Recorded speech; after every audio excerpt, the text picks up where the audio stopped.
చెప్పమంటావు స్వామి.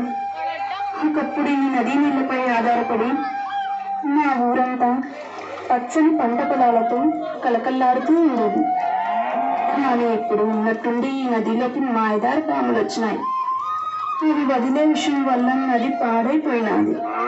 నీళ్లు తాగి మా వాళ్ళు, మా పశువుల ప్రాణాలు పోయినాయి. మా పొలాలన్నీ నాశనమైనాయి. ఇక ఇక్కడే ఉండలేక ఎటైనా పోయి ప్రాణాలు కాపాడుకుందామని ఊరు విడిచిపోతున్నాం స్వామి.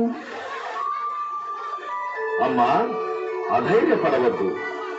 ఈ సర్పాలను శిక్షించి మిమ్మల్ని రక్షించడానికి ఒకరు శక్తి స్వరూపుడైన దేవదేవుడు ఉన్నారమ్మా. ఎవరు స్వామి?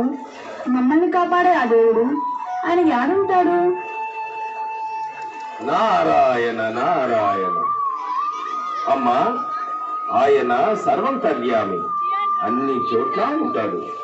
సకల దేవతలు ఆయన్ని ఆరాధిస్తారు. ఆయన ఎవరో కాదమ్మా, శ్రీ విఘ్నేశ్వరుడు. భక్తితో ఆ గణేశుని ప్రార్థించమ్మా, మిమ్మల్ని మీ ఊరిని కాపాడగలరు.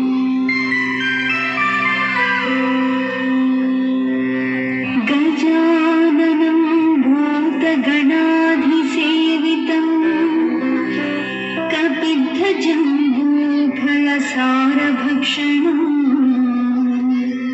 ఉమాసుతం శోకవినాశకారణం నమామి విఘ్నేశ్వరపాదపంకజం.